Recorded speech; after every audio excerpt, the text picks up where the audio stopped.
Hello and welcome to Sunday afternoon for the NA guys, but it's going to be the afternoon because we are here on Sunday for the EU tier. Unfamiliar territory for myself in terms of commentating, but yeah, it's not Thursday, it's not tier 2, but it is going to be me, Iro Packer, taking you through main comms. But we have someone very, very new to Zenith Online Racing for commentary and possibly racing. We'll get to that maybe later. It's going to be Carmentalist. How's it going? I'm doing really well, thank you. How are you doing, Packer? Yeah, I'm doing very well. I'm excited to finally do main comms with you because I have commentated with you a little bit in League of Europe on Saturdays. But yeah, really excited to get this one underway. And there are a few familiar faces for yourself, and I know most of the people in this lobby, so it should be pretty easy to get used to it and get underway. Yeah, definitely. Yeah, like you said, we have commentated quite a few times before in League of Europe, and like you say, this is my first time on the Zenith Online Racing YouTube channel. So hello to everyone that's hearing me maybe for the first time or is seeing me at Zenith for the first time. I know possibly a lot of you people watching that are racing today know who I am because I've commentated on you previously. So while it is a new league as such, it's not really unfamiliar territory because I pretty much know everyone here as well. And a lot of these drivers I commentated on earlier on actually in the 24-hour event, which went amazingly well for anyone that hasn't seen Twitter or anything recently. That event went absolutely amazingly well, and obviously Zenith Online Racing had their own team in that event. We had our own team for IRO, and a lot of drivers in this league had their own teams as well. So a lot of these drivers coming off the back of a long day of racing. Yeah, I remember being up till around 5:30 and falling asleep in my chair while race engineering with you. So, yeah, that was an experience. I only woke up about an hour ago, so that's always good. But yeah, let's take a look very quickly at the standings. Currently, it is Excel Zadama leading the Drivers' Championship by 1 point to Miami 5 in the Renault, and it's going to be Larkin, Zamaglis, and J. Cole. The top 5 is Puppet Master and Fuselim, 6th and 7th, and then a little bit gap to Jinnit and Dylan, and then JXW, California 5, and Bag of Bones. And then it's going to be Adri, who I think has taken a break from league racing in the McLaren in 13th, and then Barton, Beck, Andre Souza, RC7, Harry Noir, and Lit Romney on 1 point, and then De Rouge, who is a reserve on the standings, but he has yet to score any points. Do you want to take us through the constructors? Yeah, I can go through the constructors for you guys. So at the moment, Williams on top on 373 points. They're 63 points clear now of Red Bull, who are currently in second place ahead of Renault in third. Close battle actually for third at the moment. Renault and Mercedes only 9 points apart, and then McLaren 55 points behind that. Racing Point and Haas battling for 6th and 7th. There's only 7 points between those two. And then it's AlphaTauri, Alfa Romeo, and Ferrari that round off the team so far in the standings. Yeah, so coming into the Circuit of the Americas, the USGP, round number 19, it's been a very, very long season since I have raced in almost, if not all of them, in Tier 1 and maybe a few in, I think I did Hungary for EU, but yeah, really, really long season. It's getting quite towards the end, but after this, we do have a 2-week break and then heading into Mexico, Brazil, and Abu Dhabi. Really happy to get the season over with. I almost have a championship wrapped up, but yeah, really excited. The championship battle in EU is the closest one out of the 3 tiers. Tier 1 there's a big gap. Tier 2 it's starting to close down, I think, a little bit. But yeah, EU 1 point. It's going to be really interesting going these last 4 races. It really is, especially going into USA. But one thing to note here that unfortunately our championship leader Zalama is not here. As of yet, he might join at some point in qualifying, but as of now, he's not in the lobby. So this is prime opportunity for Miami to take the lead of the championship. I think he's actually lost the lead of the championship since the round previous, so this is a good opportunity for him to retake that championship lead. Obviously, there's other people in there as well, like Larkin, that have a great opportunity here to try and work their way forwards, as well as J. Cole. So while Zalama's not here, now's the time to strike for the other championship contenders. Yeah, Zamaglis also up there with all the other EU guys. Zamaglis being the highest American in the standings. Go on, Zamaglis. But yeah, Zadama, as you said, leading the championship by 1 point to Miami, and then it's Larkin 5 points back off of Miami. So let's see what they can do. Again, as you mentioned, Zadama not here. It's going to be a good opportunity for everyone to score points, but it's going to be California 5 in the half, going for the first flying lap. Why don't you take us through it?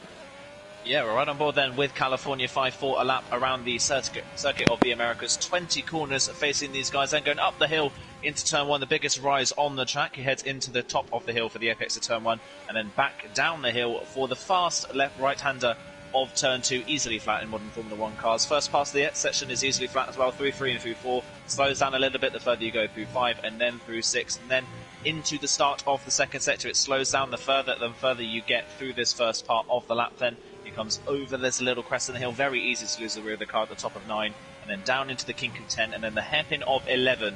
Make sure you get the braking for this one spot on. You want to get the best run out of the hairpin that you can for the back straight. So out of turn 11 he comes. A little bit of a wobble coming out the corner, but nice and neat nonetheless. It's only the first lap in qualifying as well. We've got plenty more time to head another lap over the rise in this straight, about 1 kilometre along this straight. It is a good back straight then, a great overtaking opportunity into turn 12. Very easy to cut the inside of this corner, very tempting to do so. California stays far away from that inside curb and across the second sector split, and now into the final sector, probably the slowest sector on the track. We've got a lot of double apex corners here, 13 and 14, and then into 15 and 16. Very easy to lock up in the inside left-hand corner of your car there, and a little bit wide as it gets out of the camber of the corner. And now through the long turn 17 and 18, a triple apex corner, 2 corners in total, and then into the penultimate corner of 19, which rises over a camber a little bit, can cause you to run out wide at the last corner.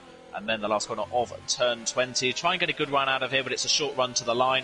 California 5, first person to set a lap time of a 1:31.9 in the Haas. And behind him on the road, I think Miami's dived into the pit lane, so he's invalidated his first run, but he was on the mediums. Yeah, Zamago's going to be the next one across the line. He is going to go into provisional pole position by around 4/10. A little bit of a gap back to California 5 teammate JXW, the only other one on the medium tires as it stands right now, coming out of the final corner, having a little bit of a slide on traction, but the medium tires not going to be getting the job done. But Larkin is going to go onto pole position as it stands on the medium tires, and then Jake Cole swiftly replacing him on the soft compound tires. One of the McLaren's coming to the pit lane. And then De Rouge a little bit wide off the apex of the turn 20, and then opening up the DRS across the line. It's going to be P6 for the Ferrari driver. And Alfa Romeo, Ben Swerving, who raced in Tier 1 on Monday night, goes P4. I think that is Beck across the line, going into second place. That's a good lap for the AlphaTauri drivers. Zenith, I believe, coming to start lap just behind him. But yeah. Ooh, that's RC very, very wide off the track. Surprisingly not invalid. There's that's his lap invalid just there, but yeah, a few people, or most of the first runs are going to be done so far. Who are you surprised to see like throughout the field? Well, I think so far the 2 standout laps have to be Beck's lap. I think that 1:31 flat in the AlphaTauri, that's a really, really good lap for Beck to put himself on the front row provisionally. And then, of course, Larkin on the mediums, currently in 3rd place on a 31.1. That is a stellar lap time on the harder set of tyres compared to the softs that everyone else is currently on. Barton's on a lap on the mediums, and so is his Racing Point teammate Bag of Bones. Barton's just coming around the last corner, loses the rear of the car heavily, and it's only a 43.9, so he's obviously made a mistake somewhere around the lap and is going for another run. Bag of Bones has only just exited the first sector, but he has invalidated his run, and Maverick has retired from the session. I do believe Maverick isn't allowed to qualify in this session, so that is why he has retired from the session. I believe someone else isn't able to qualify as well. I can't actually remember who that one was. Zenith, maybe? Or RC? I can't remember exactly. I think it might be Zenith and RC, because they both are full-time in Tier 2. So yeah, we'll have to wait and see. RC has gone across the line, but he hasn't actually set a lap. Zenith's coming to set a lap, so maybe it is just RC7 that needs to back off of a lap. Zenith's coming round the last corner in the Mercedes. What time is he going to do when he crosses the line? Goes P7 with a 32.0. So he goes just ahead of JXW, who's done his best lap time on the medium tyres at the moment in the Haas car. And he goes just over 10th behind California. Onto the 4th row of the grid is Zenith at the moment. So we're just waiting then. 4 laps from Fuzz, from Bag of Bones, from RC7, and from Miami. Miami back out. This time he's back out on the soft compound tyres, so he's decided to go against running on the mediums again. Yeah, I think that's a smart decision. If you're going to mess up your medium lap, you might as well go out on soft tires, get those 2, maybe 3 runs out if you can fit them in. But yeah, Barton going to be the next one across the line. He has 9.5 seconds up after the second sector split, coming through turn 19 right now. Looked very, very clean on the medium tires, using all the track that he can. Now braking for turn 20, hitting that apex very, very nicely. Now getting the run out of the last corner, opening up the DRS all over the curb, P8 only. That final 2 corners looked very, very good, but it's only going to be P8 for the Racing Point. The Renault of Miami 5 coming across the line to start a lap. But yeah, I think actually Zenith does full time in Tier 2 and EU, so that's why he's allowed to qualify. So yeah, a little bit of a mistake on my part there, but yeah.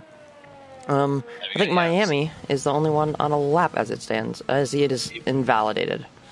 Yeah, he validated right in turn 4, actually, just on the inside of the corner. And I was about to say that he might get a little bit held up by traffic, but that's not really going to cost him anymore, because his lap won't count at the time being. But J. Cole and Barton, I think, both directly on the track right in front of him. That is a half-decent lap from Barton to go P8 on the second lap on the same set of medium tyres on a 32.1, only a tenth behind Ginett. So that is a good lap from Barton, but it just doesn't stand really compared to Larkin's lap. And Larkin is back out on the same set of medium tyres, so he's not gone for the softs just yet. I think if he did go for a soft compound tyre run, he probably would quite easily at the moment put that car in pole position. We'll just have to wait and see if anyone else can improve their times. I think no one else, apart from Fuzz actually, is on a lap, and Fuzz has just exited the first sector. He's kept it clean, so we'll ride with Fuzz for the rest of this lap and see what he can do. A big lock up into turn 11. That's really going to cost him all the way down this straight. We'll have to wait and see whether he's able to recover from that mistake. Then over the crest, sun is dipping a little bit in the sky, so might affect some of these drivers with their blind spots, maybe into some braking zones, so keep an eye out for that. That can affect drivers' vision. And into the next corner again, another lock-up from Fuzz. He's not really happy with the brakes on that McLaren at the moment. At 1 minute 1.0 at the end of the second sector, and again another lock-up into 13. So he may be just running, maybe with the brake bias either a little bit too forward, or maybe he's just running with too high brake pressure, because at the moment he's really struggling to slow that car down. Yeah, he was purple in the first sector and in the middle sector. Let's see what the McLaren driver can do throughout this third sector. Coming through the penultimate corner, very easy to invalidate, not going to do that. Now braking for the last corner, using all the track that he is allowed to use, and on the exit curve, opening up the DRS. It is going to be provisional pole position for the McLaren driver, losing, I'm guessing, a little bit of time because he did go double purple. But yeah, he goes on to provisional pole by 800ths. Or 8 thousandths. Yeah, 8 thousandths of a second, so even closer than that. That's a good lap from Fuzz, but J. Cole started his next one. Actually, J. Cole's invalidated his next run, so this lap is already over and done with for J. Cole. And the problem as well for a lot of these drivers that are invalidating laps on the soft tyres, especially around USA, the soft tyres don't have a lot of life in them, so you don't want to do 2 laps on the softs, because it can actually really hinder your race strategy. So that's one thing to look out for in this race as well, is that people are making sure that they're not starting on worn softs. Another one that's invalidated is JXW. He's invalidated his first run on the soft compound tyres. Remember, his time in 10th place is still currently on the mediums, I believe. Ben Swerven is on a lap. He's just started a lap. Zamoglis is on a lap. He's half a second up on his personal best. So he's found a good amount of time so far in this lap. Let's see if he can continue coming through the last sector. We've got Miami, I believe, on a lap as well in the Renault, and it should be a valid lap this time around. No, it isn't. He's going to dive into the pit lane. So Miami's still without a time just yet. Zamoglis then up to the final corner. See what he can do. A little bit of a lock-up, but gets to the apex nicely and out of the final corner, and he goes P3 with a 30.9. Third person into the 1 minute 30s. Good that from Zamoglis, but at the moment it's just not quite going to be enough. There's a lot of people behind him still yet to improve. Yeah, most definitely, as J. Cole and Fuselum are coming to the final corner. J. Cole has invalidated and going to be starting another lap, as another driver has joined the session. But yeah, I think the next person going to be on a flying lap is Day Rouge. He's 4.5 tenths up. Ooh, that's a big slide, and he's around. That's going to not help his chances in this qualifying session, because he would have been able to make up a few positions with the amount of time that he's already up.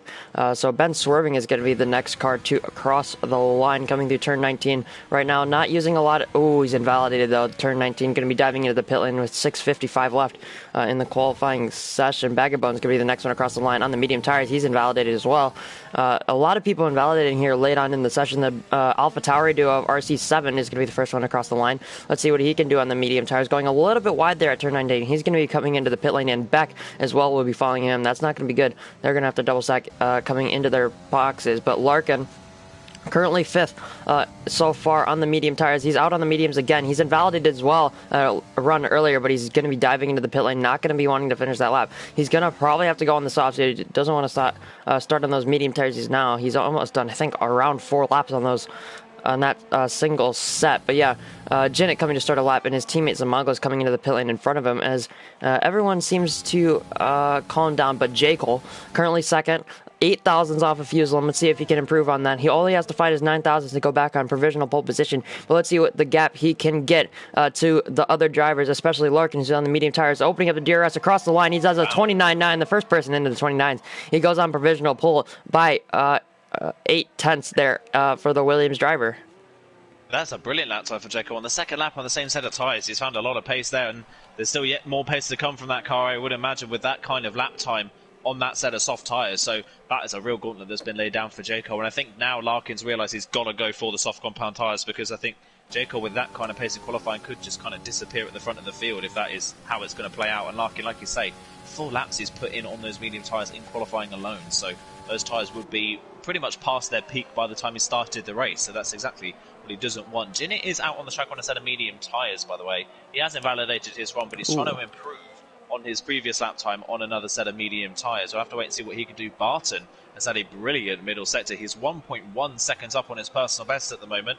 Currently a 32.1 that he's set on the medium tyres. This could put him into the 30s, maybe challenge for the front row. Let's see what he can do in the final part of the lap. Keeps it nice and tidy. A lot of curb on the inside of 19, but gets away with it. Yeah, really, really close. And then into turn 20. Last corner, nice and neat through here. No problems on traction, and cross the line. And it's a 30.3 comfortably on the front row alongside Jacob. 0.4 of a second clear of Fuzz. Great improvement from Barton. Yeah, Zenith has unfortunately invalidated on the medium tires. Zenith is kind of known for going for the alternate strategy, but he's going to be coming into the pit lane. I'm guessing going to be going on to a set of soft tires. His speed's into the pit lane, though. I'm thinking that he didn't want us to see that. But yeah, J. Cole coming into the pit lane. Everyone out on track now. It's going to be Bag of Bones, followed by the Ferrari of the driver who joined. I'm not exactly sure how to say that, but we're going to go with... Siku. We'll go with Siku. Siku, yeah. Yeah, yeah, thanks for that one.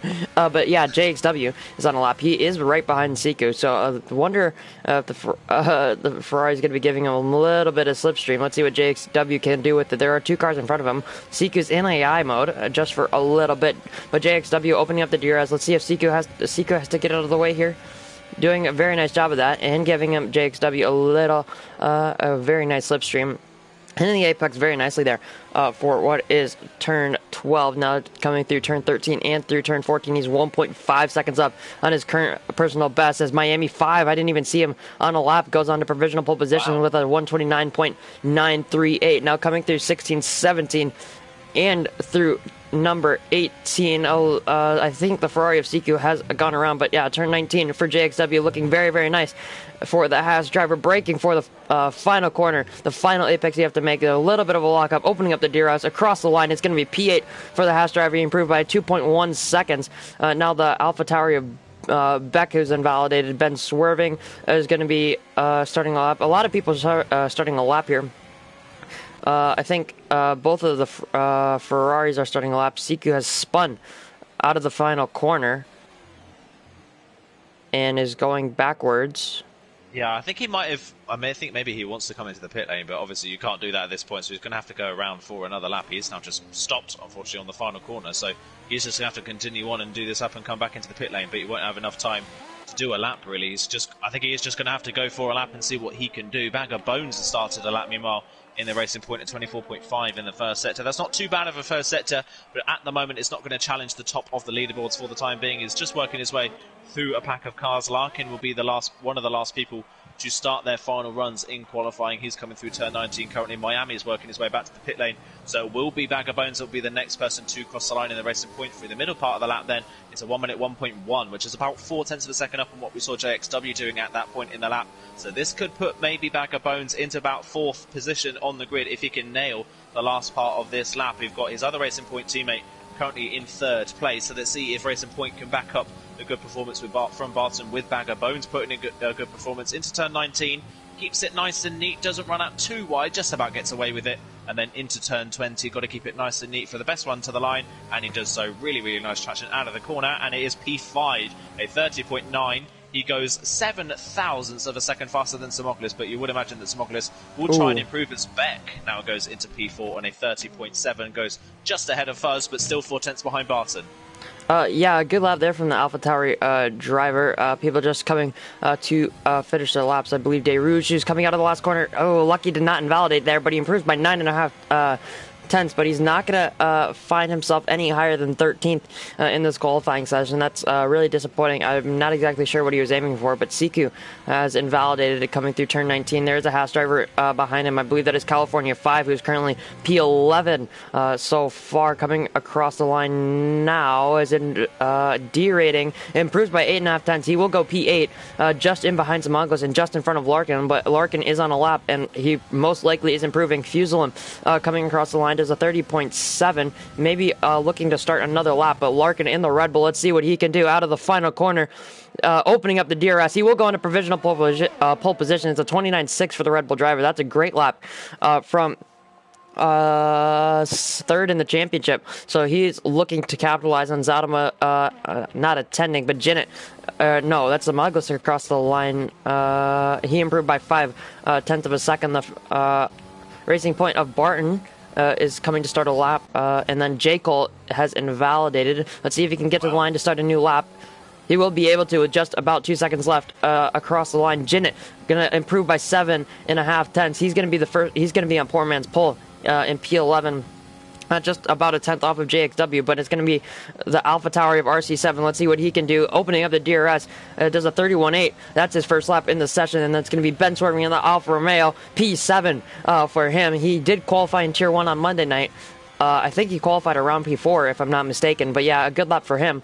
And then it's going to be De Rouge, who has invalidated and is on an in-lap. Siku, his Ferrari teammate, is coming through turn number 19 just now, hitting the apex, or ever so slightly missing the apex, but has run out of fuel. He's going to have to look out for the McLaren of Fuselim behind him. Getting out of the way ever so slightly, but now Fuzz out of the final corner, opening up the DRS. He's going to improve by 2.5 tenths. Maybe Siku just making him lose a little bit of time, but Fuzz goes up into P5. Larkin across the line. He is not improving out of the middle sector. A D rating now. He doesn't actually, he does improve by 0.5 tenth. But next it's going to be the Mercedes of Zamagos. He's up by 2 tenths across the middle sector split. I wonder how much he's going to be able to improve in that last sector. Opening up the DRS across the line. P6 for the Mercedes man. Fourth in the championship, improving by 3.5 tenths. And then it's going to be Barton, one of the last drivers across the line. He's invalidated. J. Cole is going to be next. Let's see what he can do. He's 0.5 tenth up through the middle sector. He only improves by that 0.5 tenth, but it will be enough to put him into P2, and that's going to be all of the laps done in this qualifying session. That is everyone then through qualifying, and it is Larkin on pole position. Just only needed one run on the softs, but I will say that Larkin and Jaco have put themselves on the back foot. They've done 2 full runs on the same set of tyres. Miami's third on the grid. Basically almost exactly the same lap time as Jaco, but he will have fresher softs at the start of the race. Unless it's raining, Miami could be in a good position. Yeah, most definitely. We will wait to see if it is raining. But yeah, it's going to be Larkin _4 as on pole position by 0.271 of a second, and to J. Cole and Miami split by almost nothing on second and third. And it's going to be Barton sharing that second row with Miami, just about 4 tenths back off of the top three. The top three absolutely amazing in the qualifying session. Then Fuzz, who looked like an earlier challenge in P5. Zamaglas looking to make up points on Zaudema in P6. And then Beck P7, Ben Swerving, Bag of Bones in California 5, rounding out the top 10. Then it's going to be JXW on poor man's pole as he replaces Jinnit late on in the session. Jinnit being P12. And then RC De Rouge, CQ, and Maverick. Alt Maverick. Yeah. Yeah, Maverick's just put something in the chat as well to say that he did a quality time in Tier 2, I believe, around this track, and it would, that lap time that he put in the T2 session would have only put in P7 on the grid here. So just goes to show how competitive it is in T1 at the moment. Yeah, most definitely. I am going to take a quick look at where Alt Maverick qualified. Since we do have a 2-minute break as it stands in between the qualifying and the race. So, yeah. Okay, Alt Maverick just saying that he qualified P3 and it would have only put him P7 of 30.8 for the current Tier 2 championship leader. So, yeah. Yeah, it just goes to show, like I said, how competitive it can be in this track. We've got people readying up, so I think we may be getting underway maybe a little bit earlier than maybe we would have thought, but anywho. I thought maybe just before we get underway, I wonder what your opinions are on this track. I think pretty much everyone on the planet knows my opinion on this track at this point. I wonder what your opinion is on Kota. Well, you have a few new minds to shape into what until you want what you want them to believe. But yeah, I don't think anyone really likes this track on the face of the planet, unless you're Rocco Reggie for real. But yeah, yeah. I'm not. Yeah. I don't think that. I think this track is quite commonly known as it's the worst version of the better circuits it's based off of, isn't it? It's kind of that's all what it's always been known as. Really, the first sector's always been known as like a worse version of the middle sector of Silverstone. So that's kind of my opinion on the track. At least we'll have to wait and see. Just seeing from JXW in the chat as well to say that it might rain at the end of the race, so we have to look out for that. We obviously had the 24-hour event last night and this morning and yesterday evening as well, and a couple of our races that we took part in had rain towards the end of the race, and we've seen in some races that the rain can come down and it doesn't really affect how the dry tyres perform, or sometimes the rain can come down and it can catch you off guard. Yeah, it can definitely go full wets. There was a few races. I know USA was one of those where it was light rain and you didn't pit off with the dry tires. As Barton and Fuselem have disqualified themselves from the formation lap, as well as Siku earlier on the hard tires. Other tracks, your race in Azerbaijan, I know that happened and went to full wets towards the end. Mexico, it went to full wet conditions, but on the intermediate tires. And then I believe there was another race that you did that it went like that, as Larkin has stopped on track. Interestingly enough. Yeah, I think he was trying to avoid Jaco there. Jaco, I think, just sending the car down the inside of the hairpin. I think Larkin didn't want to disqualify himself from the formation lap. I don't think he wanted stone cold tyres on the grid, so he's just slowed down so that doesn't happen. He's getting back to the front of the field now. But yeah, I think the other race that we had that where the rain came down, didn't that happen in your Canadian race as well, I remember? Did that happen in the Canadian race? At the beginning, it was a very wet track in very dry tires. But yeah, that wasn't very fun. But yeah, it's going to be Larkin coming through the final corner now on this formation lap. On the soft tires, obviously everyone inside the top 10 on the soft compound tires doing their qualifying laps on those. But it's going to be JXW and Jenna on the medium tires, as well as Alt Maverick and P16. And then it's going to be RC7 and De Rouge hoping to have a good start on the soft tires. And then Siku's hoping to go very, very long into the race, and maybe even to the rain towards the end of the race on the hard compound tires. Yeah, that's one thing to look out for. He could see if he can get to the rain, but the key thing is just to have the pace on the hard tyres, so we'll have to wait and see as the lights get ready to come on. Yeah, most definitely, as Larkin will lead us off from pole position once the lights come on. It's going to be 1, 2, 3, 4, 5 lights. A good start for everyone. I don't think anyone has had a really terrible start. One of the Alpha Towers back. I think Beck has had a great start, but Larkin's going to get the better of Jekyll. Miami F5 all the way around the outside of Jekyll. Is not going to be able to get that one done, but Barton is going to be up into P5 or P4. One of the Ferraris going off the track, just ever so slight. Towards the back end of the field, but the top three are starting to break away already. Siku is already down into the last place on the hard tires, not getting the warm-up that he would have won, and one of the Hasses are cutting the corner there, but now going a little bit farther back. Who has had a good start? RC7 on the soft tires has had a good start up into P11, making up 2 places. Jinnit and Alt Maverick having a good start as well. JXW not having the greatest starts from P11, but Jinnit has not lost any places, not gained any places. Alt Maverick is up into P13 from last on the grid. JXW going past De Rouge right now through turn 11. I think the Haas driver is going to get that move done. Alt Maverick moving past Jinnit down into turn 12. Let's see what the Tier 2 race winner here can do in this EU Grand Prix. Ooh, a little bit of contact there on the side pods for Alt Maverick and Jinnit. Jinnit are going to be looking to make a move there into turn 13, but not going to be able to get that done. Alt Maverick is up into P12. A little bit of movement between Fuzz and Ben Swerving. Ben Swerving going to be going to the outside for 16, 17, and 18, but Fuzz is going to have the better line, the better and tighter line. As Siku or De Rouge has gone around on his soft compound tires. Fuselem going to be able to get that move down into turn 19. Ben Swerving going off the track very, very wide there. He's going to have to look out for California 5 while rejoining as Larkin sets the fastest lap. He is in the lead of this Grand Prix as the timings start to flip around. On us, looking a little bit further back. California 5 is going to be going for it on Ben Swerving up through turn 1. He's not going to be able to get that move done. Ben Swerving going to have the better traction, having a little bit of a slide there as I say that, but he is going to keep that position. Alt Maverick in behind as well, so he's going to have to look out for them. But Jinnit still on his tail. These are the 2 highest medium runners in the order right now, but a pretty clean first lap as Siku picks up his first time penalty. Yeah, really, really good, clean first lap from everyone. JXW was the one going off in the S section. He was just forced off the road, I think, by, I believe it might have been Zenith that forced him off the road, and he just didn't want to make contact with anyone coming back on, so he slowed down and let everybody back through. Someone that didn't have a good start was Fuzz. Fuzz kind of didn't really move off the line. It was like he didn't really react to the lights going out. He just was about 2 seconds delayed behind everyone else, and he dropped a couple of places because of it, and that is how Barton's been able to capitalise on the people around him. So at the front of the field at the moment, Larkin holds steady. J. Cole, though, keeping to the back of him. So is Miami, and Barton doing well at the moment as well to hold on to the back of them, as California is going for a move on Bagger Bones. He's going to go to the inside of turn 30, but Bagger Bones is trying to go all the way around the outside, but is going to get put onto the curb. California 5 basically cuts turn 14 to get that move done, and California 5 is up into 9th place. Ben Swerving is the next person on the track, and Ben at the moment seems to be the one at the moment that is struggling the most on these soft tyres.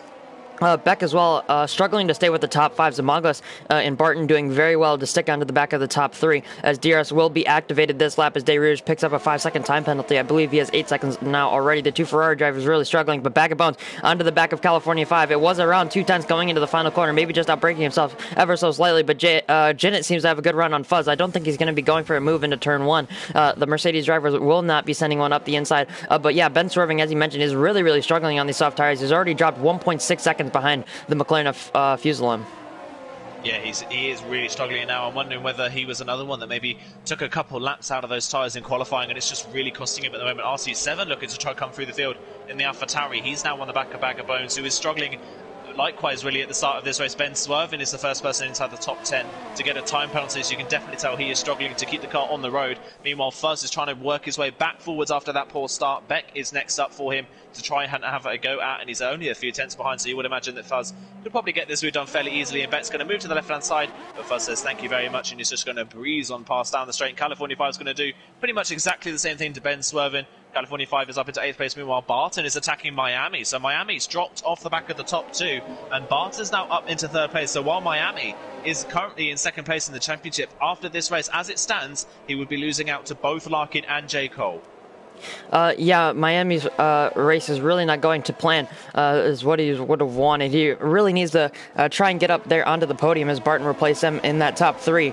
But yeah, Miami not having the greatest of races so far for his caliber and for his championship hopes over Zaldama, Larkin, Zamagos, and J. Cole, all of them being very, very close in the championship, being separated, I think, by a race win.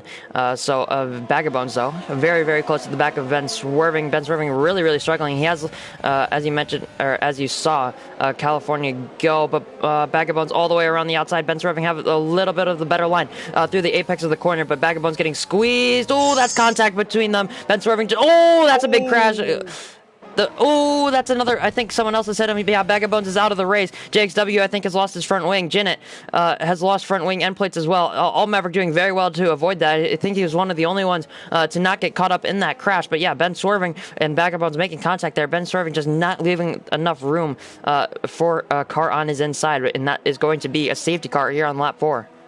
Yeah, that is such a shame. I think Ben was just getting a little bit desperate as RC7 gets a drive-through for speeding under the safety car. What a shame. He was one of the drivers, I think it was the first driver to crash. I think when Bag of Bones came back across the track after initially losing control, it was RC7 that hit him, and then he was hit by Jinnit after that, which is what took Bag of Bones out of the race completely. So those two are the ones with the most amount of damage. I think JXW, again, twice in this race now, has had great avoiding action, and he's somehow managed to get through that with no, visible damage, at least anyway. So JXW, I think he's probably praying to Jesus after that one. He's managed to get through that carnage. But like you say, Bag of Bones just not left enough room on the inside of turn 2. I think Ben was maybe getting a little bit desperate, trying to hold on to some of the places, trying to be a bit aggressive, and trying to hold on into the first sector, and in doing so, has taken Bag of Bones out of the race completely, and has maybe taken himself out of contention.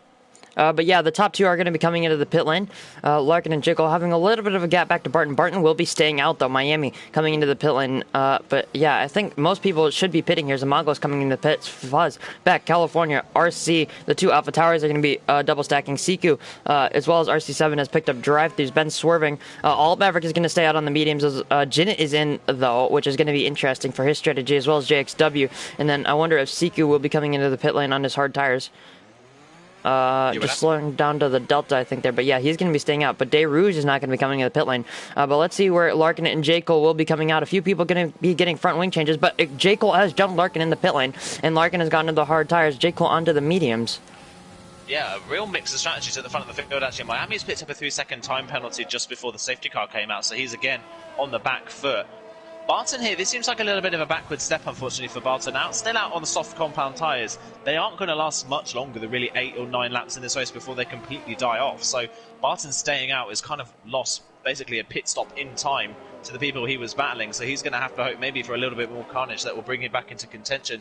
J. Cole on a set of medium tyres. Now that is going to be very difficult to get those medium tyres to the end of the race. It's not impossible, but it is right on the bubble. Larkin, more definitely, well, he's probably more confident of getting to the end of the race on those hard compound tyres. I wouldn't imagine that he's going to struggle too much. He may do struggle for pace at the start of his stint, but he will pretty much easily get those tyres to the end. Fuzz on the same strategy as Larkin then, so he's gone onto the hards, trying to go to the end.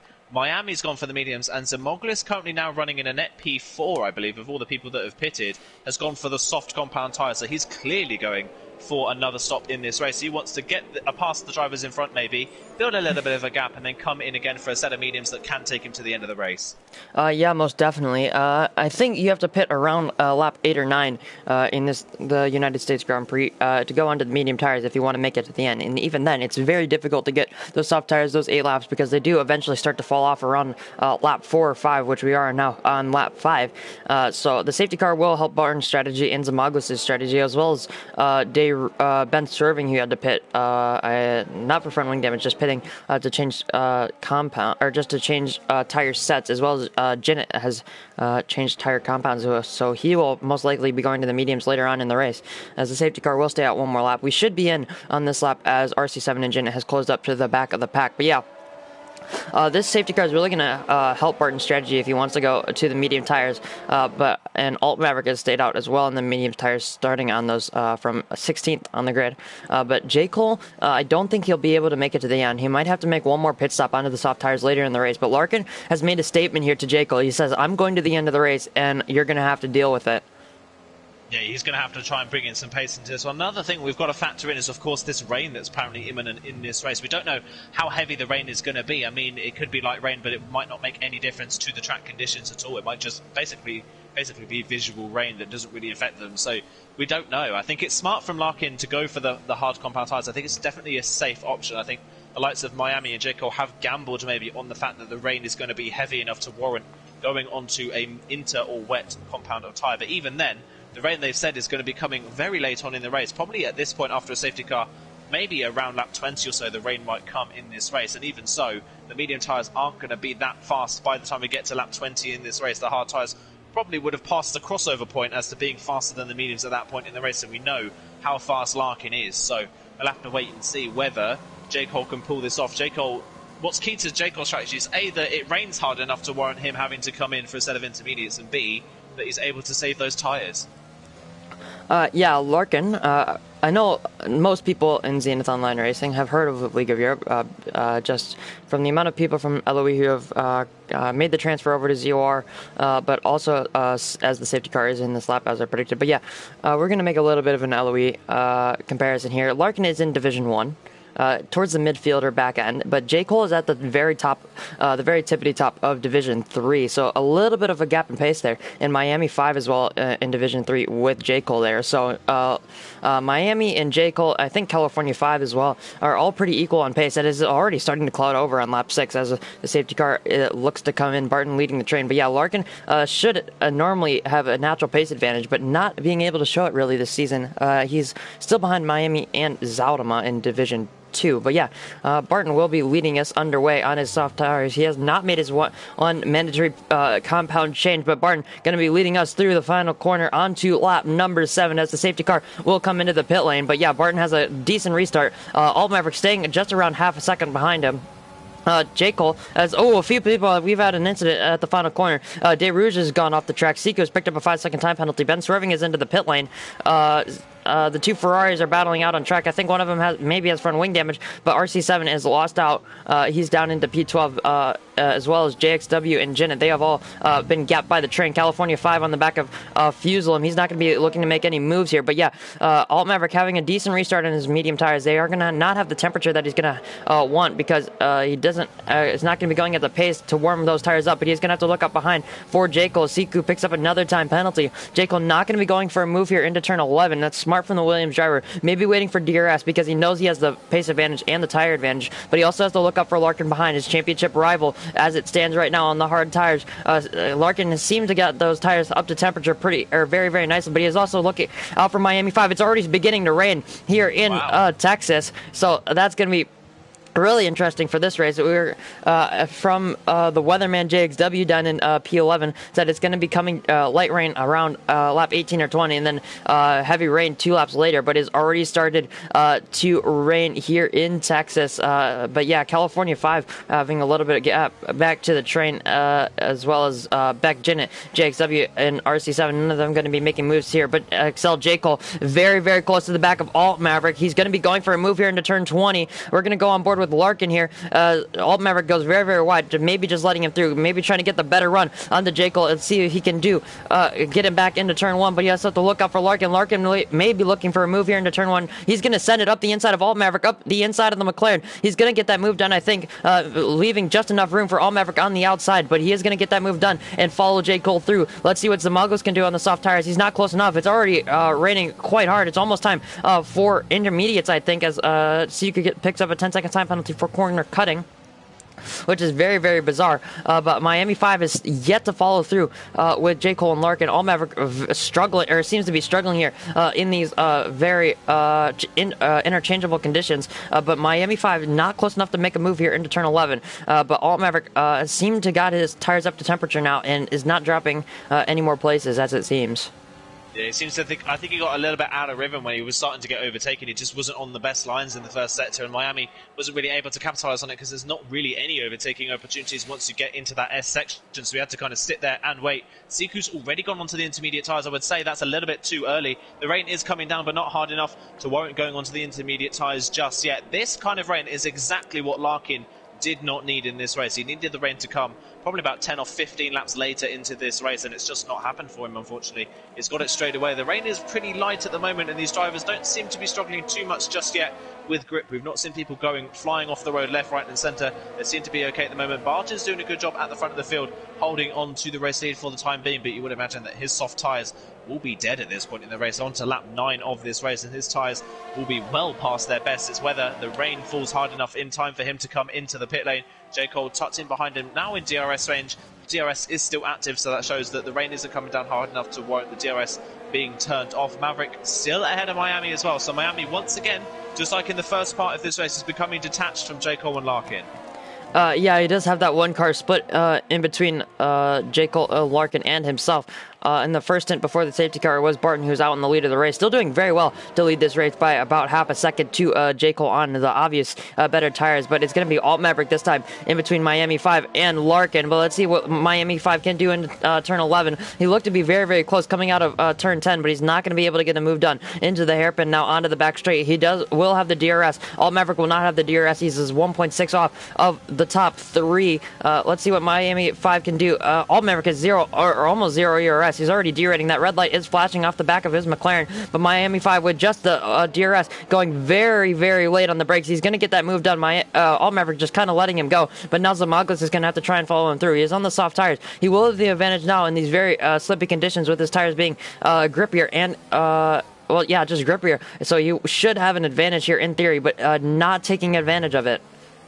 Yeah, at the moment, it's just not seem comfortable on that set of soft tyres at the moment. They're not providing enough grip. They all pass Siku, who is on those intermediate tyres, clearly showing that the intermediates are not working. Beck nearly had a moment there coming out of turn 16, so he's struggling a little bit on his medium tyres. And at the moment, like you say, Barton's still doing a solid job of holding on to the race lead at the moment. The rain is starting to have an effect. These drivers are starting to slide around a little bit more now, and the rain does look a little bit heavier than it did a few minutes ago. So we'll have to wait and see how this plays out. The water is now starting to form on the cars, so the rain is getting heavier and heavier. Barton's still doing a solid job. We're on to lap 10 of this race. His tyres must be screaming enough at this point. He's just hoping that he can keep these tyres going until the rain is heavy enough to warrant going onto a set of intermediate tyres. It's the yellow flag in the first set. That's Maverick. Maverick has spun the McLaren midway through the S section, so the grip is starting to go. And Maverick on his own has spun the car, so that's allowed a lot of people through. And Maverick looking for an opportunity to try and do the same thing as Barton, while seemingly on the theoretically better tyres, just doesn't have the grip.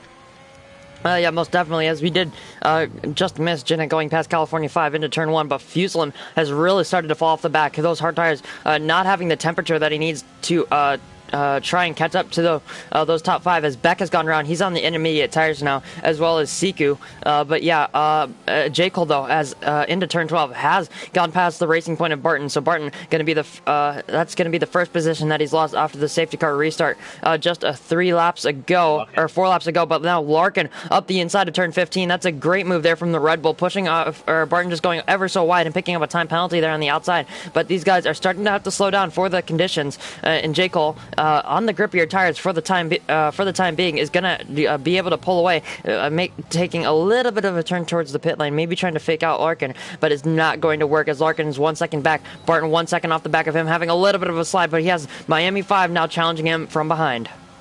Yeah, I think Barton here, I think it's a little bit too late now. I think these tyres are past their best. You can tell if you're on board with him, he's just understeering left, right and centre. The car just seems to be floating across the surface. He's got absolutely no grip, left and no softs. He's got to be careful he doesn't end up in puncture territory as well, because that can be massively costly around a track with 20 corners on it. Miami now the next person to have a run at the Racing Point driver in front of him. So at the moment it's advantage Jayco on the grippier set of tyres in these conditions. We're kind of at that point where there's not enough grip for the slick tyres, but there's not enough rain for the intermediates, because Beck and Siku currently on the intermediate tyres, just no grip whatsoever. Beck has broken his front wing somewhere on the lap, so he's going to have to come in for another pit stop. That's taking him pretty much fully out of contention in this race unless we get another safety car. It could be the case that Beck might be the next person a lap down in this race after that pit stop. Miami, is he close enough to having run at Barton? He's in DRS range, but he's not quite close enough at this time being, so he's going to have to stick behind Barton for maybe another lap or so. Zemoglis on those soft tyres just not able to close in, so I'm wondering whether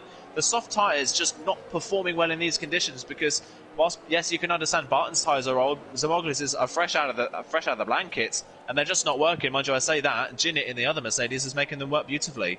Yeah, Ginit going down the inside of Fuselem there into turn 12.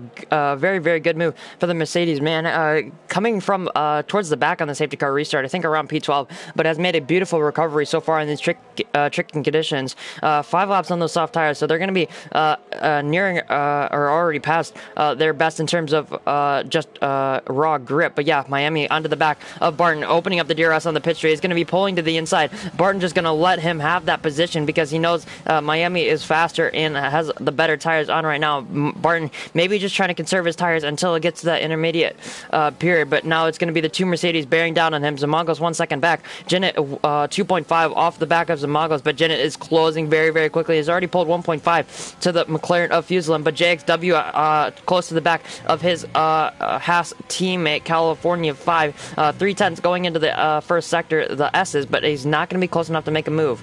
Or yes, he actually picks up a penalty in the very tricky conditions.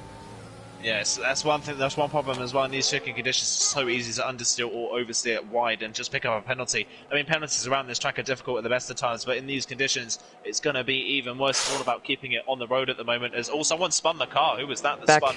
I think that Beck a lap down. Yeah, so Beck's gone back out on a fresh set of soft compound tyres, and he's spun again. So even on the dry tyres, Beck doesn't seem to have a lot of grip at all, when he is now a lap down on everyone in the field, apart from Ben Swerven and his teammate RC7 as well. So RC7 not having a good time of it at this point in the race either. In the other AlphaTauri, it's just not working out for these guys, as now JXW trying to move from California into turn 12, just not close enough or confident enough on the brakes to make the move stick. You can see these drivers sliding around, just not got any grip at all. So Moglis has caught Barton very, very quickly. Barton really struggling.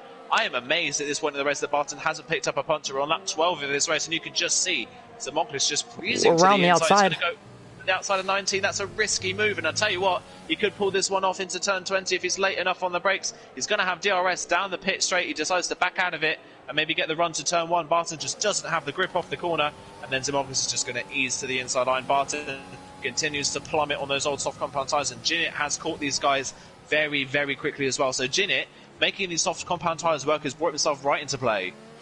Yeah, most definitely. Zamago's just taking way too long to get those soft tires up and working. Now only passing Barton, who has Zamagos has a 5-lap tire advantage on him, but he's now going to have to try and close down as Beck is retired into the pit lane. So the Alpha Tower driver not having the best of it here in America, but now Jinnit is right on the back of the Racing Point of Barton, as Alt Maverick is going to be the third person in this race to fit the intermediate tires. The other two have gone back onto the dry tires as DeRouge picks up another time penalty, but Jinnit into turn 11. I think it was going to be close enough. Barton is derating. Jinnit has enough ERS for this. Actually, the rain lights are on. That's not him derating. The rain lights are on, so maybe it's getting ever so close to the intermediate conditions, but Barton is getting the better traction somehow. I don't even know how that's even possible, but he's going to have the better traction off of Jinnit. Barton doesn't have the DRS off of Zamagos, now being within the second range in the DRS detection point, but Jinnit, just with that DRS and with a little bit more overtake, is going to be able to get that move done into turn 12. So it's going to be a Mercedes 4-5 as it stands, but Zamagos has 3.3 seconds to Miami 5, who has 2.5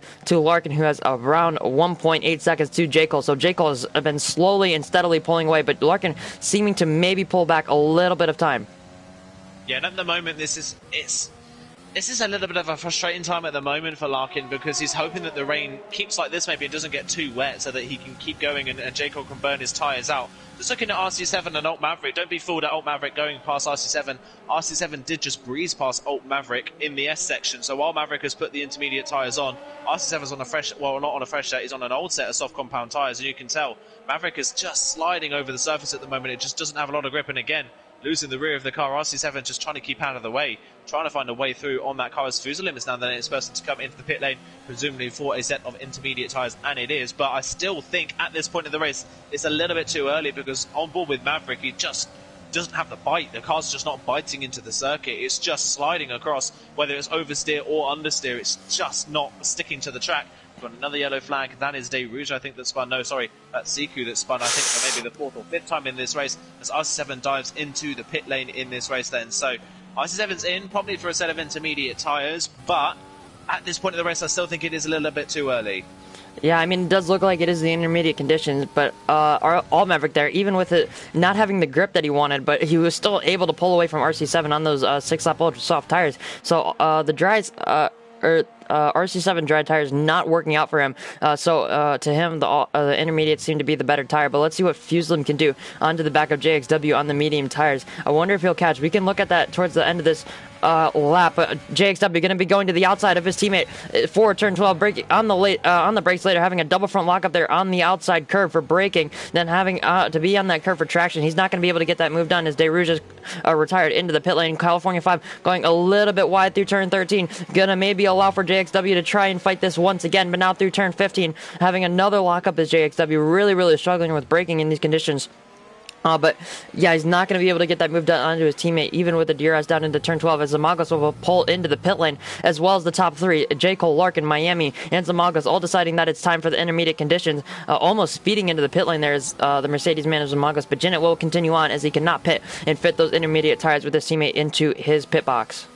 Yeah, that's definitely smart from Jinnit to stay out. He doesn't want to lose too much time. He's directly on the back of Zamagos as well, so good opportunity. He has to stay out. And the thing is, at the moment, DRS has not been disabled, I do not believe, as of yet. We'll have to wait and see.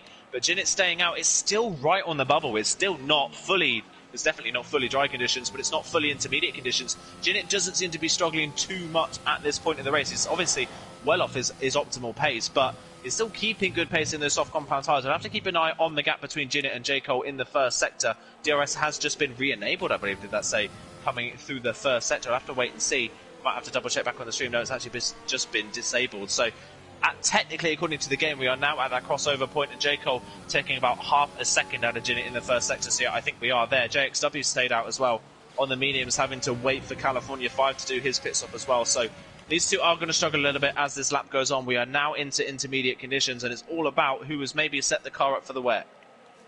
Yeah, most definitely. We are past or just crossing the halfway point just a lap ago as a yellow flag in sector 1. I believe that is for Alt Maverick, having another spin through that S section. But Miami 5 easing past the Haas of JXW, not going to have the braking power that Miami will on those intermediate tires in these intermediate conditions. So JXW will just have to let Miami go by, but now he has to look out behind for Zamagos. I wonder if Zamagos will be able to catch him before JXW pulls into the pit lane, but Excel J. Cole is already half the gap between him and Jinnit, as J. Cole struggling through the triple apex right-hander in this third sector, but Jinnit will be coming into the pit lane, I'm sure, here. He's already lost so much time, but J. Cole getting that gap to around 2.5 seconds before Jinnit comes into the pit lane. He's already picked up a 3-second time penalty for corner cutting at the pit lane. But J. Cole's going to have to look out for Siku, as front wing damage is backwards. Larkin will not have to move to the left side of the circuit to avoid the Ferrari. So J. Cole losing a little bit of time there, but now it's going to be the race for the lead. It's going to be a sprint to the end.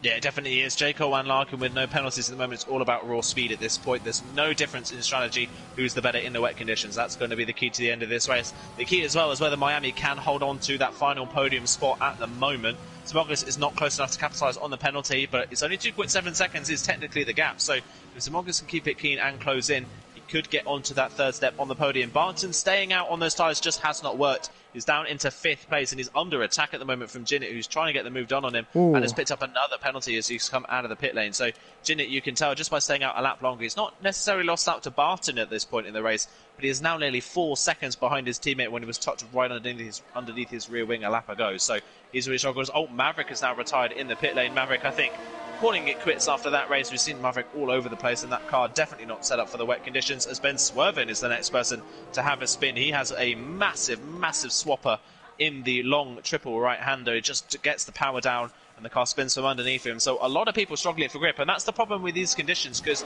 you're on the intermediates, but because there's no standing water anywhere on the track at all, it's very, very easy to overheat your intermediate tyres. Siku trying to unlap himself on Jinnit and Barton here, but not.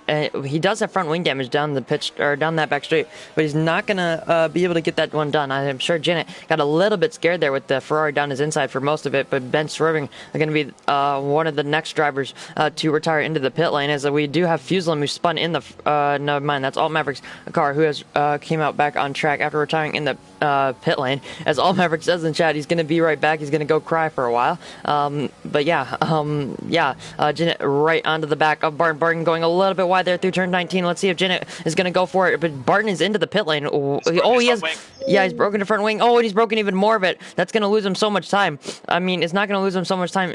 He's already broken his front wing, pulling into the pit lane. But that's going to lose him time. Just going into the barrier there ever so slightly. Barton has picked up a 5-second penalty for speeding into the pit lane, which is not going to help his chances either. He's going to probably drop outside of the top 10.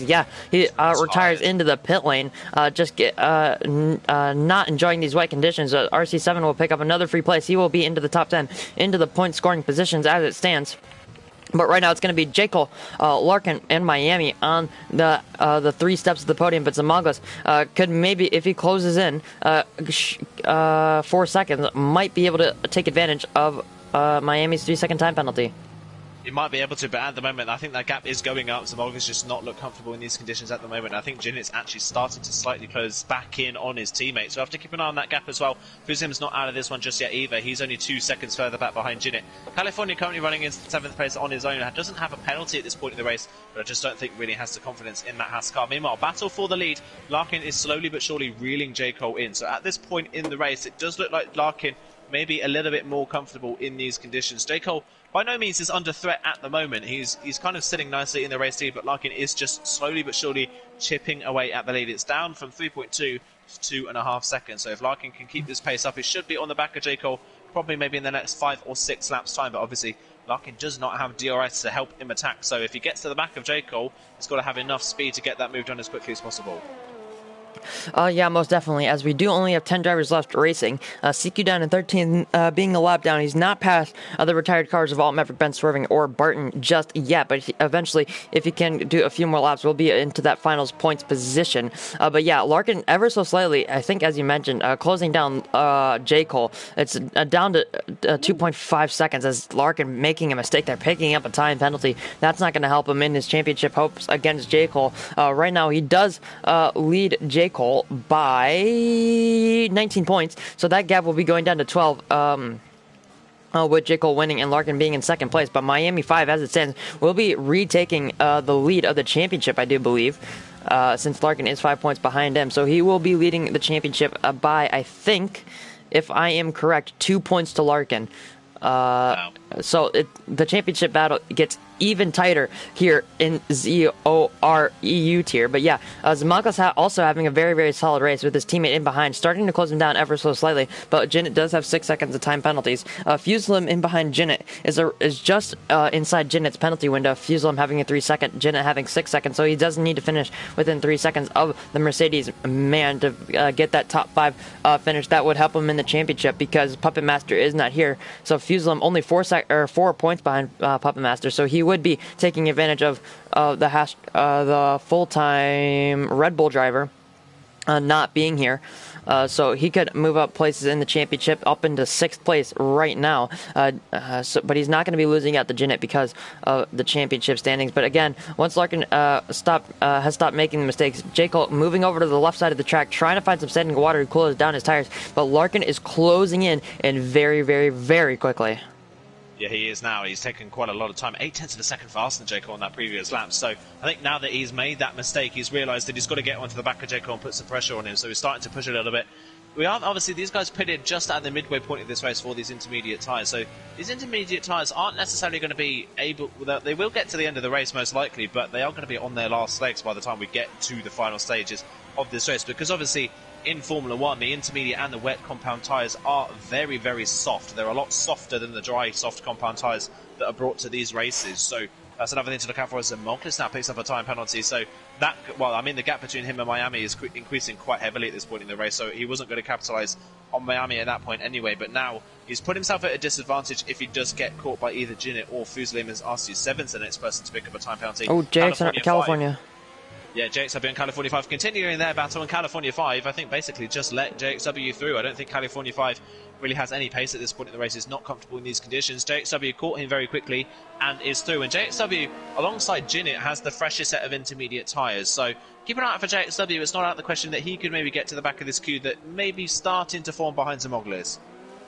Yeah, most definitely. Jinnit is going to be just about 3 seconds to the back of his Mercedes teammate. Fuselim being 3.3 off of the back of Jinnit, but now JXW showed very, very good pace against his teammate. Let's see if he can use that pace and try and close up to the battle for what is 4th place. Obviously, it's not quite a battle yet, but it's starting to close in ever so slightly. But Larkin closing in another 3/10 on this lap to J. Cole. So Larkin really showing his pace here, and J. Cole just trying to hold on for this race win. He still does have the advantage in terms of time penalties, though. So J. Cole, if he does make that mistake, it'll be advantage Larkin with the pace right now. Yeah, at the moment, pace-wise, Larkin has the advantage, but in terms of actual strategy and actual track position, it is J. Cole's. I'm wondering whether J. Cole now knows that Larkin has a penalty, is maybe just not pushing that hard. I think J. Cole doesn't want to take the risk of picking up a penalty himself. If he picks one up, that is an open invitation for Larkin to come at him and try and get a run on him. So J. Cole, I think, just trying to keep it clean at this point, and I think obviously he will know as well that when Larkin gets to the back of him, it's not going to be an easy overtake like you would see in the dry conditions. So if J. Cole can just keep it on the road and keep enough of a gap, I think you can even let Larkin through if needs be. He just needs to keep within 3 seconds. And these two, at this point in the race, J. Cole and Larkin in a class of their own at the front of the field. Miami in 3rd place must be feeling pretty bored at this point in the race. He's 8 seconds behind Larkin and 11 seconds ahead of Zamoglis. So Miami running in a comfortable 3rd place will retake the championship lead. The championship lead will extend from a massive 1-point gap to a massive 2-point gap going into the next round of the season. But 3rd place is still a good result for Miami, but I think he'll be maybe a little bit disappointed that he just wasn't able to keep up with the 2 drivers in front of him. Yeah, most definitely. But now looking towards the battle for the Constructors' Championship, it is Williams leading by 63 points, as he mentioned just before qualifying. But Larkin, again, closing in another 3/10 on this lap. Is 1.2. He's closing in even more. I know dirty air on the wet is really a pain, but he's already within, or just about 1 second off the back of the Williams driver of J. Cole. But now, yeah, as we mentioned, I think it's going to heavy rain now. Let's see if the strategy will change up and go onto the full wet tires. Yeah, I have to wait and see. That's the one problem as well with the wet compound tyres. I've definitely noticed this when I did that race in the 24-hour event at Baku. Because you're running around on the intermediate tyres, you can definitely feel them starting to lose a little bit of grip. They're not at their performance, and then all of a sudden, they go like that. It's just all of a sudden, it's a switch from the intermediate to the wet conditions, and all of a sudden the intermediate tyres just don't have the grip anymore. And you can find it out in a number of ways. You could turn it into a fast corner that's usually flat and just lose the rear of the car. You could put the power down and the car could spin from underneath you, or you could hit the brakes and just immediately lock up and go straight on, and that is what I fell foul of at Baku earlier on today. I just hit the brakes into the castle section and the car just didn't stop, so it just went straight into the wall. So That's one thing to note if it does go into full wet conditions, which it does look like it's heading towards. The rain is coming down pretty heavy at this point, and the key to this race is whether people risk it and stay out on the intermediate tyres, or if you do come in for the wet compound tyres, coming in at the right time. Yeah, most definitely. Jekyll and I, my second race commentating for the 24-hour event, had conditions similar to this in China, but it started in these conditions and then went to dries. So Jekyll, saying as he was very, very tired, I would never ever want to race in conditions like this. Well, he's already found himself in that situation just a few hours later. Yeah, that is a shame for Jacob. I think he's cursed himself today. I think he'll want to be. Well, he said he's already been sleeping all day long, as we've got a full safety car. Ooh, that's wow. for Becca. That's for RC, I think. Yeah, I see Spun coming out of turn 19, spun the car, and they brought the safety car out for debris on the track. So now that's completely changed the complexion of this race. So everyone is now back within range of each other. So what do people do? Does anyone stay out on the intermediate tyres? Do people risk coming in for the full wets? If you're someone maybe like California 5 or JXW, it may be worth coming in for the full wets. As Fusalim, Fuzz has spun the car behind the safety car, loses the rear of the car and goes for a spin. He's just able to keep the car going and stay in 6th place, and it's Larkin that's coming to the pit lane. J. Cole has stayed out, Larkin has come in, so maybe Larkin anticipating that when we get going again, it will be full wet conditions, and actually no, he's gone into the inters. Yeah, another new set of intermediate tyres, so he's going for just the actual pace of the intermediates himself. Miami's into the pit lane. What tyres is he going to go on to? Another fresh set of intermediates. So people not committing to the full wets yet, but if I was someone maybe like JXW or California who has decent pace in these conditions, you may as well gamble and go for the full wets because the rain is only getting heavier. Yeah, most definitely. JXW will have the advantage of pit strategy. He will be coming into the pit lane. I wonder what he will be doing. Zamagos has come into, or Miami 5 has just come out of the pit lane behind Zamagos, though. So not having the gap that he needed to stay, to get out in front and keep his position. But yeah, look at the rain, though. It's absolutely insane. I think it's definitely time for the full wet tires. I think, Larkin pitting, he will have the fresh intermediate tires with Jekyll being held up ever so slightly behind the safety car. So Larkin, if Jekyll does pit, he will take the lead of the race. But the question is, will Larkin pit with Jekyll? Yeah, that is definitely the question. Or will they pit at all? That's another thing to keep an eye out for. They may just try and stick it out to the end, but the key is if you go for a full wet tyre and it's full wet conditions and you're in intermediates, you can be something like 4 or 5 seconds a lap faster. So if you're going for the full wet tyres, you've got to make sure you are fast. Well, pretty much everyone has come into the pit lane apart from J. Cole, Simoglis and Fuzz. They've all the ones that have stayed out. And everyone's coming for a set of intermediates, so no one has gone for the gamble for full wet. And the rain continues to pour in this race. And like I said, when it does get to full wet conditions, it just changes like that. It comes from absolutely nowhere. So you've got to make sure that when it comes, you're ready for it. So I would say, especially with us being slow behind the safety car, it's only going to get wetter for the end of the race. Maybe 2 or 3 laps' time, we might be in full wet conditions. Yeah, most definitely. I want to see what these top 2 will do in terms of strategy, as well as Zamagos, who's almost close up to the back of the safety car train. Miami being on the back of Zamagos since he came out of the pit lane. But let's see what these top 4 will do. Fuselim also very close with his spin. So the top 5 have closed up to the safety car. Let's see what the Williams, the Red Bull, and the Mercedes, the Renault, and the McLaren will all do in terms of pit strategy. But I think Larkin is... The top 2 will stay out. Zamagos will stay out. Everyone seems to be staying out. Yeah, everyone's staying out for the time being. I think one thing they're noticing here is obviously the safety car's probably going to stay out for about 3 laps at most. It has to come in at the end of lap 26 at the latest. We will be behind the safety car for another couple of laps because RC7 is so far behind the rest of the field. He's just exited the first sector while the rest of the field is going through turn 1. So RC7, it's going to be a while before he catches up to the back of the queue. We've obviously still got the 2 Haas cars ready, but waiting for them to join to the back of the queue as well. JXW will be the first of those, and JXW is actually into the pit lane. So, and Jinit's past Fuzz behind the safety car. Fuzz has spun again. Wow, so Fuzz, another spin behind the safety car. Spins coming out of turn 1, and that's gifted Jinit 5th place in this race on a fresh set of intermediate tyres. So now Jinit could have an opportunity at fighting for the podium here with his teammate in 3rd. He could maybe attack Miami early on as JXW has gone for the full wet tyres. He's the first person onto them. Does anybody else follow him in? Well, there's not many other people to follow him into the pit lane, just Siku. Yeah, so JXW will be the first one to take the plunge into the full wet territory. I think it looks like full wet conditions. It looks like maybe almost red flag conditions. Obviously, the race director deciding that the track conditions are just good enough to get these Formula One cars racing once again, once everyone closes up to the back of the safety car. But yeah, JXW being the first one on the full wets. Let's see what he can do once the safety car gets underway if no one else decides to come into the pit lane, as Zamagos has actually a big gap, maybe making a mistake out of turn 11, even under the safety car, but still can be eventually gaining that time back. Yeah, and I think the thing for JXW here is he's got no reason not to try this strategy out. He's running in 8th place, he's got a couple of penalties, he's got no threat from behind. RC7 is 50 seconds behind and Sika's a lap down. So JXW may as well go for something a little bit different here. He doesn't want to kind of sit in 8th place doing the same thing as everyone in front of him and hoping for some carnage. You want to try and make that happen. So going onto the full wet tyres is probably the best opportunity for him to do that. So let's see what he can do. It does look incredibly wet out there, so I'll have to wait and see whether this strategy pays off for him. The safety car is going to be staying out for at least another lap in this race, so that saves, especially Zamoglis and J. Cole, that saves them a little bit more time. Obviously, the tyres aren't going to be wearing out as much as they could have done, and this gives them the opportunity, well, it gives the drivers behind them less opportunity to go for that overtake. But knowing Larkin, as soon as the safety car comes in, Larkin's going to be immediately on the back of that Williams. Yeah, most definitely, as my Fuselum is coming to the pit lane. He's also picked up a 5-second time penalty for corner cutting coming into the pit lane. So Fuselum in the McLaren will be the second person to take the plunge onto the full wet tires. He will be passed by JXW because JXW was going at full speed while Fuselum was stuck behind the train of the safety car. I'm not exactly sure. Has he? Oh, he's gone into another set of enters. And he's replaced his front wing. So maybe making contact there with someone. But RC doesn't really seem to be catching going off the track there. He's really, really struggling in these very, very wet conditions. But I'm not exactly sure when we're going to be when the safety car will be coming in. And besides the latest point that a safety car can come out, which is lap 26.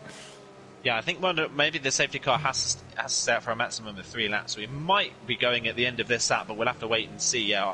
If RC7 definitely won't be closing in on the back of the safety car at the end of this lap. So we'll wait and see. Second safety car split line is where we find out, and that's in a couple of corners' time. So we'll wait and see.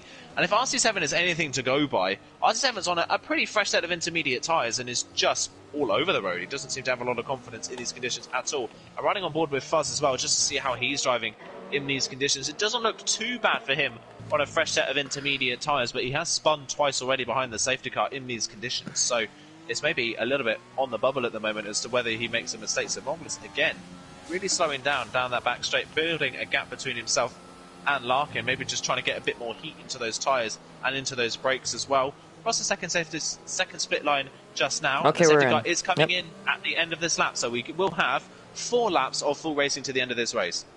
Yeah, it's going to be really interesting. I want to see what the battle for the lead can shape up into, and as well as Zamagos on those very old tires. J. Cole and Zamagos being on 8-lap old intermediates are going to be 9 laps old once we cross the start-finish line for the safety car restart. But Larkin in Miami, in Ginnet, in California, all on fresh intermediates. But JXW, the one outlier here, is going to be on the full wet tires. Let's see what he can do in traffic. He's going to be P7 on the restart. Fuselum just catching up now. He won't be able to pass Siku until we pass that start-finish line. But yeah, Fuselum on the fresh intermediate tires. He's going to be P8 on this restart, but now going to the director's cam for J. Cole. RC7 picking up another time penalty. That's really, really struggling, trying to catch back up to the train, but J. Cole weaving, trying to get as much temperature as he can, trying to hold up Larkin, trying to get the jump on Larkin. Let's see if he'll be going. He's not going to go out of the last corner. He's going to wait until the very last moment. He's gone. Larkin he's slipping and sliding all over with traction. Larkin getting the better run on those fresher tires, way fresher tires. Fuselum picking up a 5-second time penalty for ignoring yellow flags. JXW is not going to be making up any positions. Miami trying to go around the outside of Zamagos at turn 1. Let's see what the Renault can do down towards turn 2. He's going to have the better line. He's going to get that move done in these very tricky conditions, almost going full opposite lock there through turn 2, not having the grip that he wants.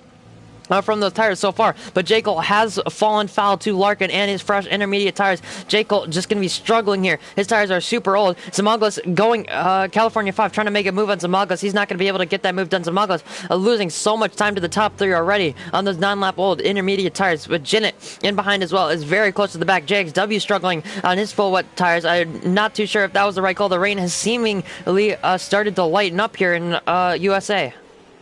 It definitely has started to lighten up in the last couple of laps, maybe also. JXW isn't struggling too much at the moment. We have to wait and see if anyone in front starts to struggle. But like you say, Larkin read that beautifully. J. Cole waited till the very last moment, and when he went, you wheel spin the rear tyres, so Larkin on the fresh tyres was able to just breeze past down the pit straight and into the race lead. Can he build that 3-second margin he needs? What would be crucial, what would be helpful for Larkin's race at this point is if Miami can get the move done on J. Cole. Miami on the fresh set of inters as well. J. Cole seemingly struggling to get those tyres up to temperature at this restart, exactly the same as Zamoglis, who was plummeted like a stone at this safety car restart, just doesn't have the grip at this point in the race. California 5 is on the back of him.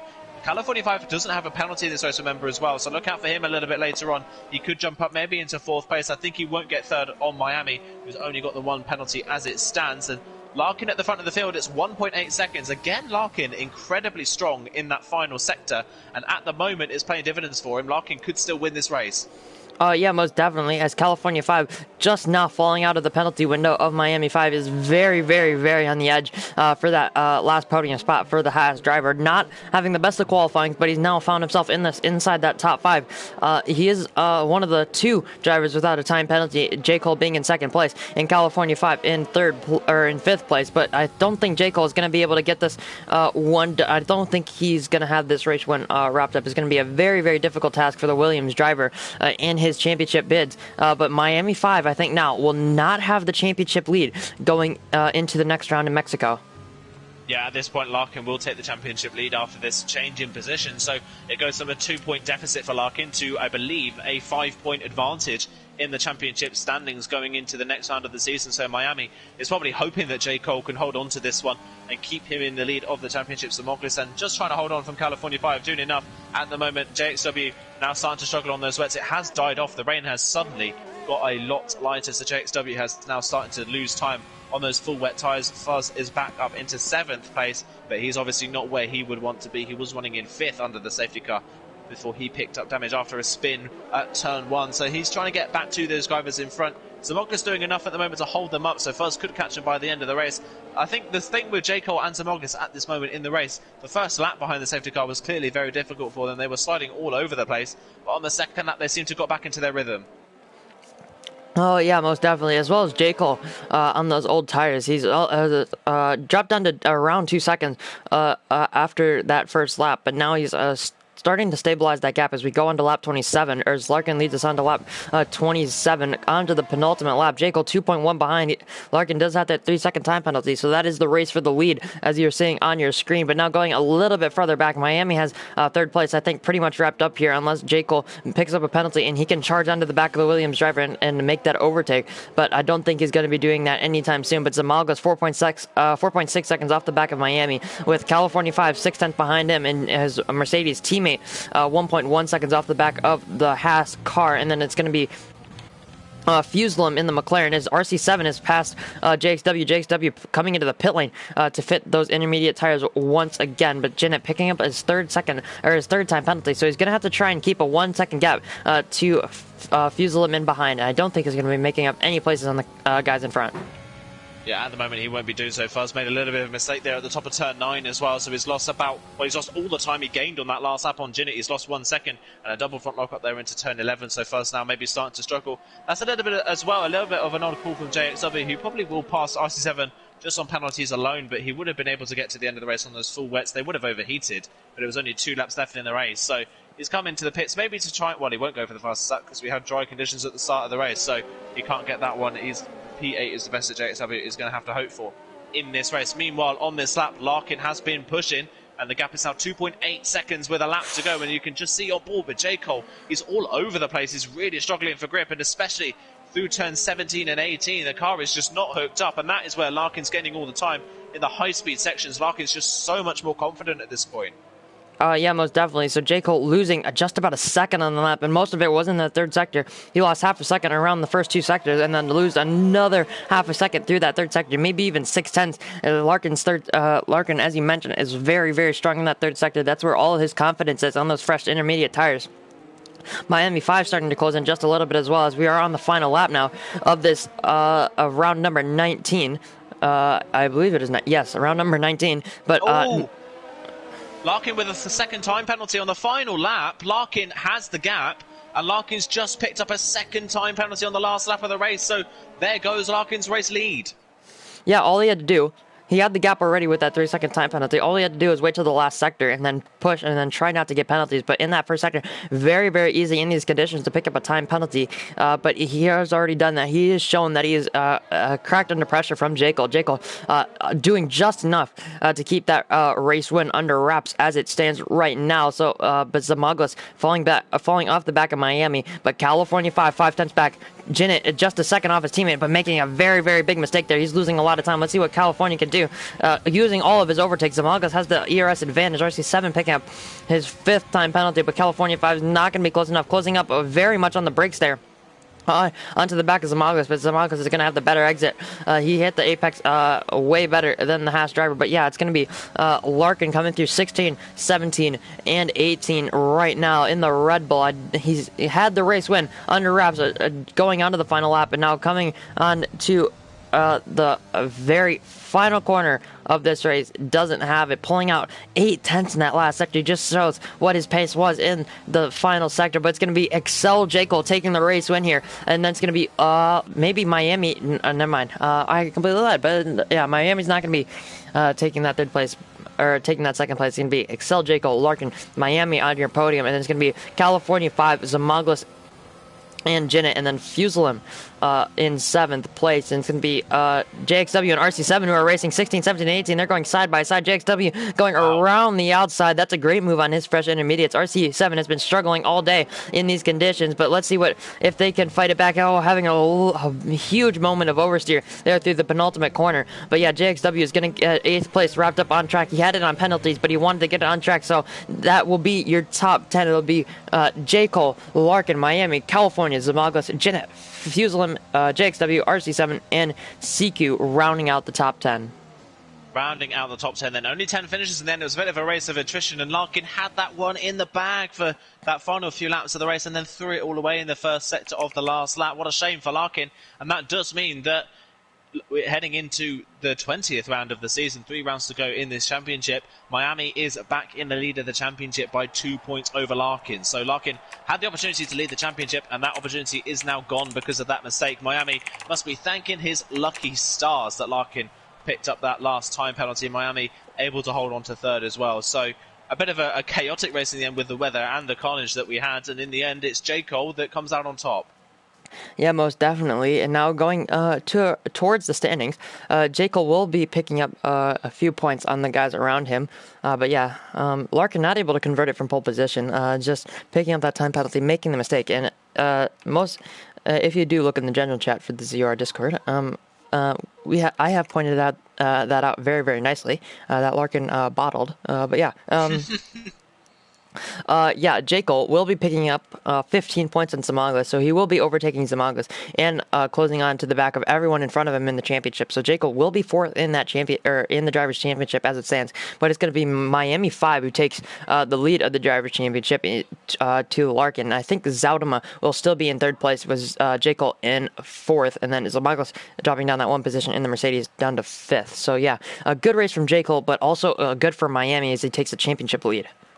Yeah, definitely good for Miami. Another one as well that's had a good race, California. California really struggled in the dry conditions at the start. And the wet as well, he didn't have the pace, but kept it clean on penalties. And then the safety car at the end really benefited him because of it. And that is all part of the game in this one. You have to be prepared for any sort of situation. California was prepared and maybe didn't have the pace to be 4th, but on penalties and on race strategy, ended up in that 4th place. Yeah, I just would like to mention, since J. Cole did take the race win, he will be tied with Zaudema on points in the championship. So he will be tied with his Excel teammate for 3rd, actually, in the Drivers' Championship. I think, I'm not exactly sure who picked up fastest lap. It might have been Larkin. but I'm not entirely sure. So Larkin may be even closer. Maybe the championship lead after this race will still be at 1 point. Still be at 1 point, but between two different drivers this time around, that'd be absolutely incredible, wouldn't it, if we get that? Oh. And that is a really, really close championship battle to the end, and just have to double check and see who is going to be the person that has that fastest lap point. I think it's J. Cole, actually.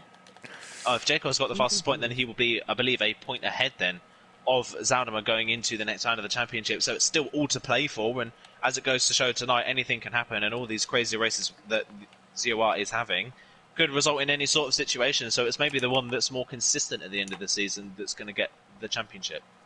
Yeah, most definitely. I don't think, since in your commentating career you have done many interviews, but ZOR, we do most definitely do interviews, so we will get the podium guys in here in just a few moments.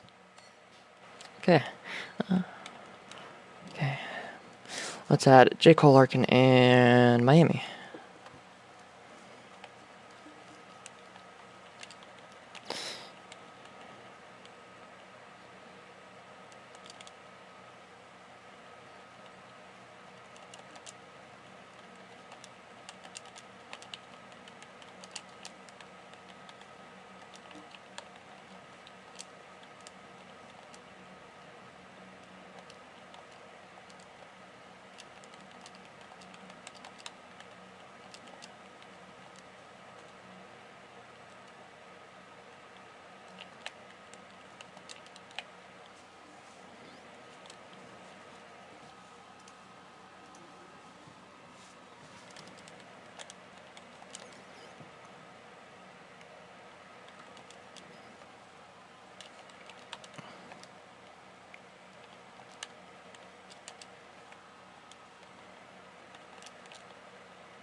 Okay, we have added the 3 podium finishers, so here we go. Brent Suff will wait and see. Before they join as well, I thought I'd just say as well, if anyone's watching the stream that took part in the 24-hour event, obviously that is the big talking point of the day, isn't it, the 24-hour event. Thank you to anyone that's donated to that stream, obviously up to £2,775 at the end of that stream, which is an absolutely amazing target. Obviously a lot of these drivers that are joining this party now and that were part of this race were taking part in it, so thanks to everyone that's donated to that, and you can keep donating. We still take it. They're still taking donations at this point in time, so keep donating. Maybe we can get to about 3,000 by the end of the week. Who knows? Yeah, most definitely. Jake will be winning the admins for the event. Do you want to make any comments for that right now? I'm very tired. I think that's the only thing I can say. I'm very tired. It was good though, but yeah, I did enjoy it. Other than probably at about 4 o'clock in the morning where everyone was just going off on one. Yeah, it was quite an enjoyable event. And also the Cody servers just being the Cody servers. But yeah, it was fun. Yeah, Fuselim in the stream chat saying the A1 All Stars, but of course. Yeah, yeah. So J. Cole, race win for you. I'm not exactly sure how many race wins that is for you, but you are going to be going up into 3rd place in the championship, gaining on Zaldama and Zamaglis. But yeah, taking the race win. It looked very uncertain going into the final lap, but you were able to put the pressure on, or enough pressure on Larkin to make him make that mistake. I think in terms of racing, we call that a bottle. Larkin definitely bottled that one, I must admit. After that restart, I didn't think anybody else behind was going to go for or was going to pit on a new set of inters, so that's why I kind of stayed out. As soon as I saw Larkin going off, I was just hoping that nobody else was, but everyone decided to follow suit, so it kind of put me a bit of a back foot, but I mean, I'll take it. I also just want to say that it was a bit unfortunate with what happened with Barton throughout the race as well. I mean, he was sort of keeping up with, well, the 3 of us, and it's just a shame about, I think he got contact with one of the AI cars that just decided to leave, so it's just a shame for what happened to him. Yeah, Aiden, do you want to ask a question now? Yeah, I think I'll go. Another question for you. I think I'll go for the safety car restart. I think you probably don't want me to talk about the second one, at least in the wet conditions, because that was a little bit sketchy. But talk us through kind of your process for that safety car restart. Obviously, the target was probably to try and gap lark in on the exit of the last corner, but it just didn't pan out for you. Yeah, no, I tried to sort of just throw them off a little bit, but it turns out that the traction for when I got out of that final corner just did not. Oh, after the final corner, should I say, just did not work. So, yeah, just a bit unfortunate on my end, but it's just a shame, obviously, about Larkin because he drove with an absolute stellar race. It was good battling with him, as always. But yeah, that's all I've really got to say. It's just he unfortunately bottled it. But yeah, now going on to Larkin, you will be, I believe, 2 points off of the championship lead from Miami 5, who finished in 3rd place. How do you feel about the Drivers' Championship? It's very, very close in the EU tier. I'll win it. Going into the last 2 rounds confident then. I mean, if the race is anything to go by, then maybe if you don't pick up a penalty on the last lap, that could happen. But we'll wait and see. Obviously, in that race, you and J. Cole were probably the class of the field, Larkin. You two were kind of disappearing off into the distance a little bit. Were you fully pedal to the metal for that entire race, or were you just trying to stick with J. Cole, trying to put him under pressure, trying to make him make a mistake? Yeah, I mean, I was pushing. Obviously, congrats to J. Cole for winning for once, but I think the better driver lost today. You see it in racing, you see it in football all the time. Obviously, sometimes these lower level people sometimes pull out a magical result and they have to win something. And this was one of those days, and just got to pick myself up, come back next week, and make sure I win the title that I deserve, don't I? Oh, the absolute shade thrown. Oh yes, oh yes.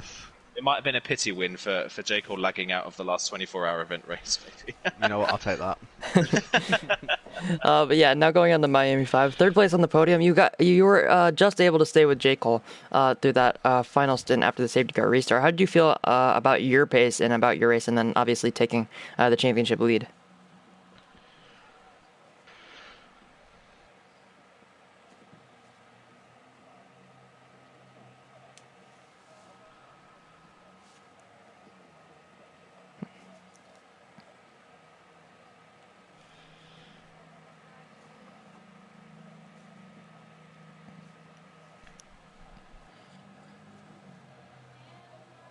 Can't hear Miami. Emoji crying loudly. R.I.P.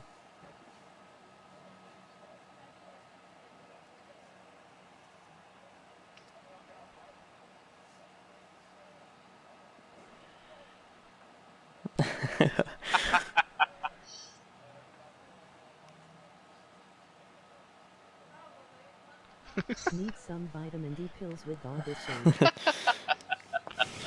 I think a question from my end for you, Miami. Obviously, now the championship leader with 3 rounds to go, going into Mexico. How are you feeling about Mexico, and what do you think about that track in general? How do you think your performance will be there?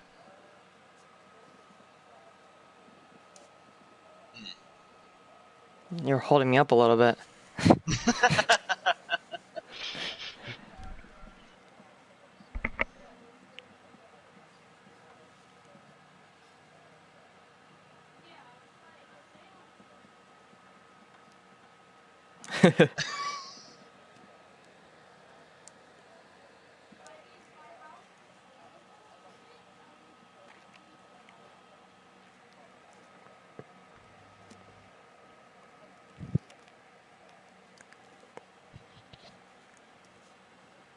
Well, you do have the championship lead to lose at the moment, but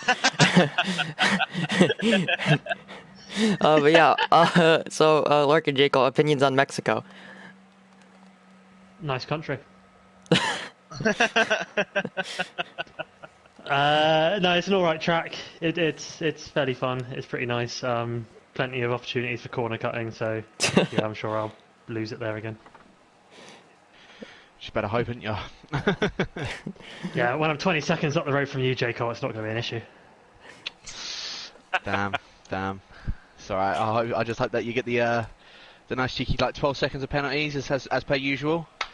No, in all seriousness, it's looking forward to the last couple of rounds. Just give it a roll, I suppose. Yeah.